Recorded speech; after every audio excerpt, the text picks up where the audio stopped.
Oi, pessoal, tudo bom? Eu sou José Carlos Pinto, professor titular do Programa de Engenharia Química da COP da Universidade Federal do Rio de Janeiro, falando com vocês aqui no canal Falando com Ciência, sobre aspectos do dia a dia da pesquisa que se faz nos institutos de pesquisa e nas universidades brasileiras. O vídeo de hoje, ele é motivado por notícias que circularam nesse último fim de semana,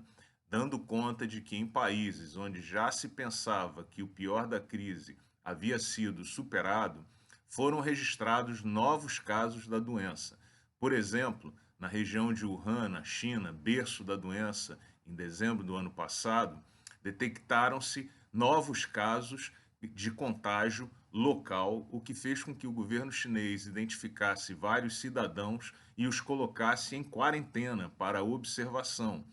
Na Coreia, detectou-se que um determinado cidadão doente infectou pelo menos duas dúzias de outras pessoas, o que levou o governo coreano a decretar o fechamento de bares, clubes, boates em Seul por tempo indeterminado, para que seja possível interromper o crescimento da doença e o surgimento de um novo surto. E na Alemanha, que iniciou há poucos dias a implementação de uma política de relaxamento, já se identifica um novo aumento da velocidade de infecção e de espalhamento da doença em algumas cidades. Portanto, o que nós estamos vendo aqui é o que os cientistas infectologistas têm chamado de segunda onda ou de múltiplas ondas. O que a gente observa novamente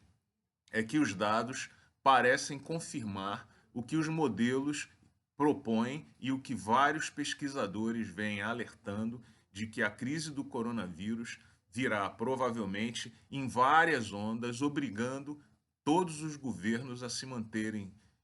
bastante vigilantes de maneira praticamente permanente para evitar a explosão de casos no mundo. A gente sempre deve lembrar de que um pensamento que tem sido bastante popular é aquele que diz: ora, vai todo mundo para a rua e vamos ficar logo todo mundo doente de uma vez e superar esse problema. E o que essas pessoas não parecem perceber é que a doença se espalha com extrema velocidade e que, apesar da letalidade ser baixa, vamos supor em torno de 2%, ainda assim isso resultaria num colapso total dos serviços hospitalares em todo o mundo. Porque se nós supusermos que cerca de 20% das pessoas necessitam de algum tipo de cuidado hospitalar, apenas no Brasil isso significaria que cerca de 40 milhões de pessoas se dirigiriam aos hospitais num período de tempo extremamente curto, causando não apenas um aumento do número de mortes relacionados à Covid, mas também relacionado a outras doenças. E, portanto, o desafio que se impõe aqui é como estabelecer essa política de vigilância permanente a respeito da doença. Esse é um desafio que se impõe a um mundo que parece que começa agora no ano de 2020. Vários pensadores e pesquisadores têm proposto a ideia de que o século XXI começa com a pandemia do coronavírus, no sentido de que esse é um desafio que se impõe em escala global para os próximos anos, o que é um tema muito relevante para a gente pensar. Mas uma outra consequência desse reaparecimento, desses novos surtos em regiões onde a gente imaginava o pior da pandemia já havia passado, é que ela aponta para uma mudança de rotina das atividades no futuro próximo. E qualquer pessoa realista e preocupada com o encaminhamento de suas atividades do dia a dia deveria refletir sobre esse tema. Por exemplo, na universidade, se a crise se mantiver por período muito longo, ou se nós tivermos que, de tempos em tempos,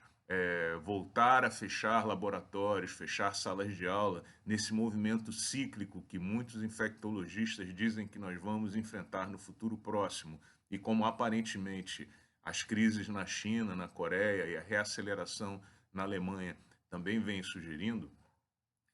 implicam necessariamente no fato de que nós teremos que repensar boa parte das nossas atividades. Em muitas universidades, várias pessoas, pesquisadores, pós-graduandos, vêm pensando em mudar a natureza dos trabalhos que executam para que seja possível executar as suas teses no período estabelecido academicamente para finalizar os estudos. Então, há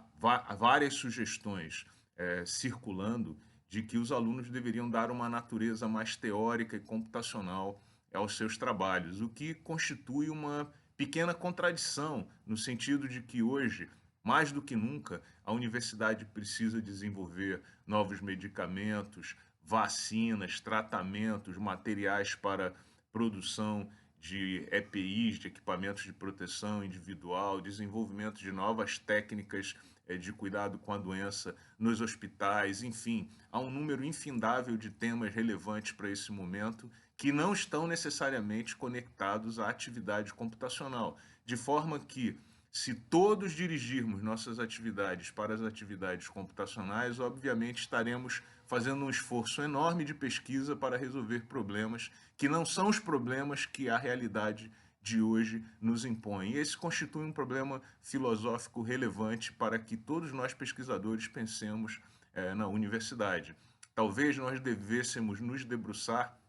sobre o tema de como viabilizar, em particular, as pesquisas empíricas e experimentais, que são talvez aquelas que mais dependam da normalidade, da atividade dentro dos laboratórios de pesquisa e das universidades. E há muitos outros temas que deveriam ser pensados. Por exemplo, os pesquisadores e pós-graduandos que estão em fases distintas, como aqueles que estão começando os cursos agora em 2020, aqueles que terminarão os cursos agora em 2020, ou outros que estão no meio da sua marcha e já desenvolveram boa parte dos seus trabalhos, esses diferentes pós-graduandos certamente demandam soluções completamente diferentes para o futuro próximo e para o curso dos seus trabalhos. Da mesma maneira, a solução pela EAD, que muito se discute hoje na universidade, ela eventualmente pode resolver problemas associados ao ensino de cursos teóricos, mas não resolve, por exemplo, o fato de que os alunos estarão longe do laboratório, não poderão fazer seus treinamentos de maneira adequada em cursos como de física, de química, engenharia, biologia, como tocar essas atividades no futuro próximo. Enfim, o que